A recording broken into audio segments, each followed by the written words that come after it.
किरमिच की गेंद।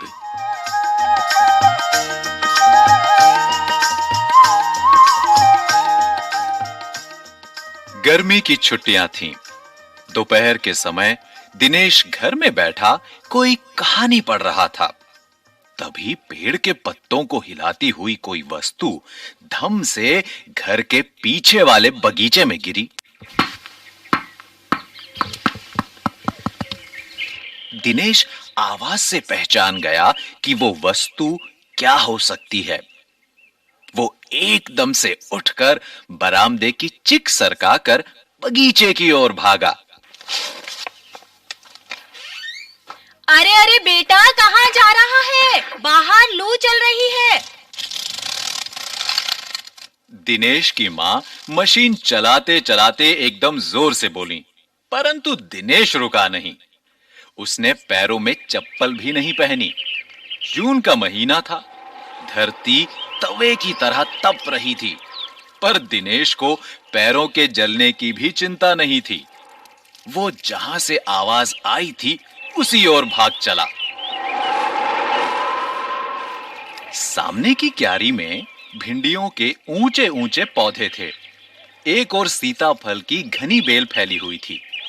क्यारियों के चारों ओर हरे हरे केले के वृक्ष लहरा रहे थे। दिनेश ने जल्दी जल्दी भिंडियों के पौधों को उलटना पलटना आरंभ किया। जब वहां कुछ नहीं मिला तो उसने सारी सीताफल की बेल छान मारी।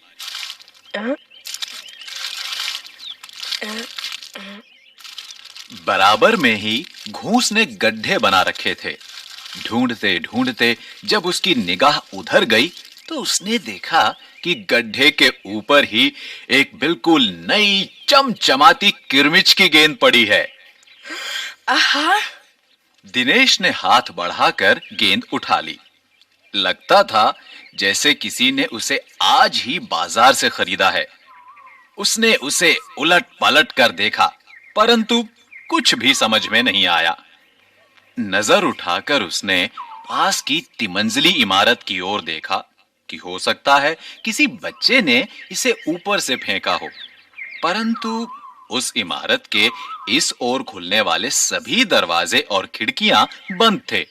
छत की मुंडेर से लेकर नीचे तक तेज धूप चिलचिला रही थी। फिर कौन खरीद सकता है नई गेंद? दिनेश ने सुधीर, अनिल, अरविंद, आनंद, दीपक सभी के नाम मन में दोहराए। यदि गेंद खरीदी भी है तो इस दोपहरी में से नीचे कौन फेंकेगा? हो ना हो ये गेंद बाहर से ही आई है।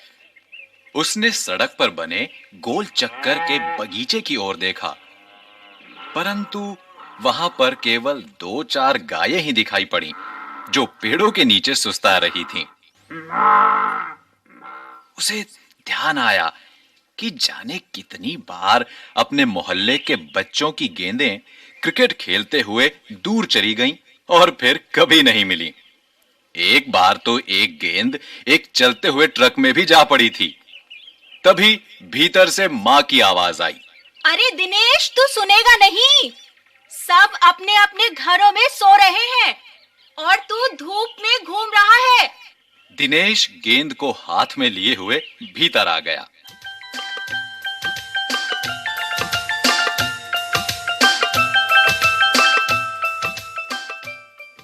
ठंडे फर्श पर बिछी चटाई पर वो लेट गया और सोचने लगा। भले ही गेंद मोहल्ले में किसी की ना हो, परंतु ईमानदारी इसी में है कि एक बार सबसे पूछ लिया जाए।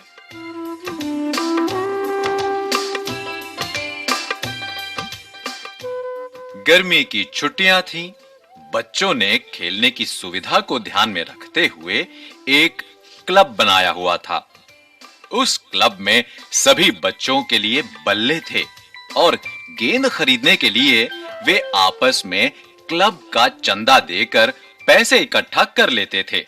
शाम को सारे बच्चे इकट्ठा हुए। पहले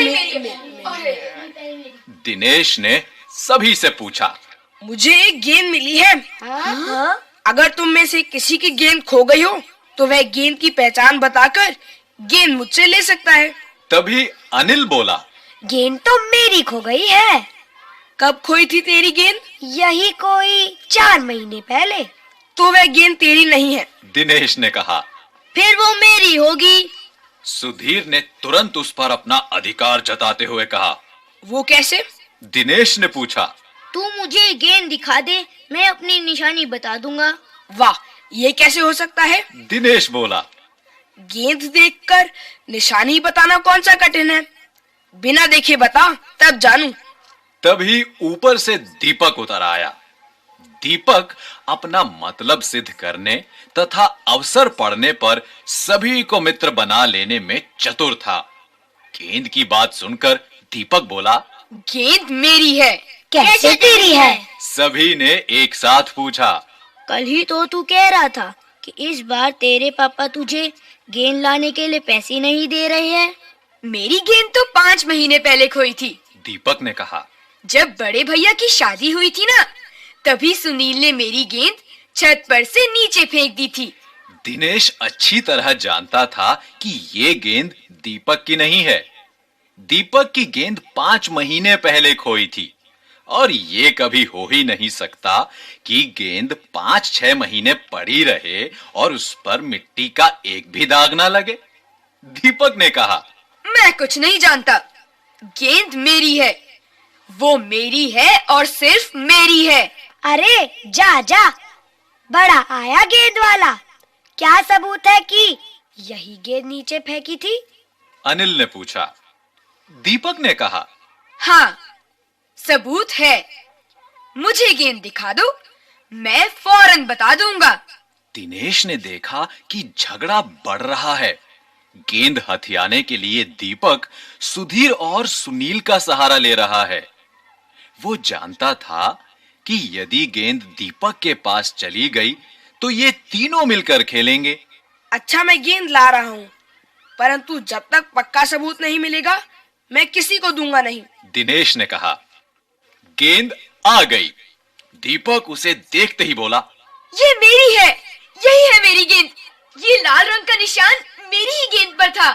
वाह, सभी गेंदों पर ऐसे ही निशान होते हैं। हाँ हाँ। अनिल ने दिनेश का साथ देते हुए कहा। दीपक ने फिर जोर लगाया, मैं अपने पापा से कहलवा सकता हूँ कि गेंद मेरी है। अरे जा, ऐसे तो मैं अपने बड़े भाई से कहलवा सकता हूँ कि गेंद दिनेश की है। अनिल ने कहा। कुछ भी हो, गेंद मेरी है। दीपक ने उसे धरती पर मारते हुए कहा। धरती पर टप्पा पड़ते हुए मेरी गेंद में से ऐसी ही आवाज आती थी। मेरे साथ बाजार चल, दुकानों पर जितनी गेंदें हैं सभी के टप्पे की आवाज ऐसी ही होगी। अनिल ने फिर उसकी बात काट दी। अच्छी बात है, तो मैं इसे सड़क पर फेंक दूंगा। देखूं कैसे कोई खेलेगा। अरे अरे अरे अरे अरे रुक जा, अरे रुक जा। दीपक ने जैसे ही गेंद को सड़क पर फेंकने के लिए हाथ उठाया कि अनिल और दिनेश ने उसे पकड़ लिया। अब दीपक ने रुआंसे होते हुए अपना अंतिम हथियार आजमाया। बोला, या तो गेंद मुझे दे दो, नहीं तो मैं इसके पैसे सुनील से लूंगा।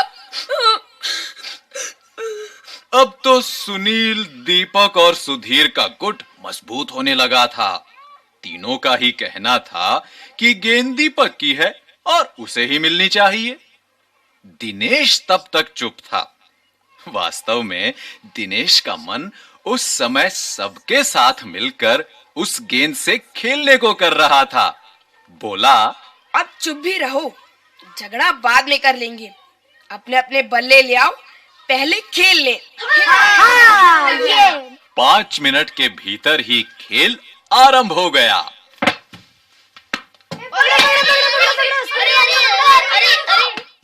अभी 2-4 बार ही खेला था कि वो चमकदार नई गेंद एकदम जोर से उछली और दरवाजा पार कर सड़क पर जाते हुए एक स्कूटर में बनी सामान रखने की जालीदार टोकरी में जा गिरी। स्कूटर वाले को शायद पता भी नहीं चला। तेजी से चलते हुए स्कूटर के साथ गेंद भी चली गई। बच्चे पहले तो चिल्लाते हुए स्कूटर के पीछे भागे,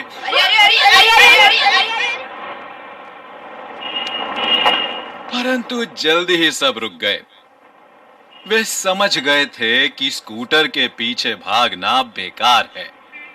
एक पल के लिए सभी ने एक दूसरे की ओर देखा और फिर सभी ठहाका मारकर हंस पड़े।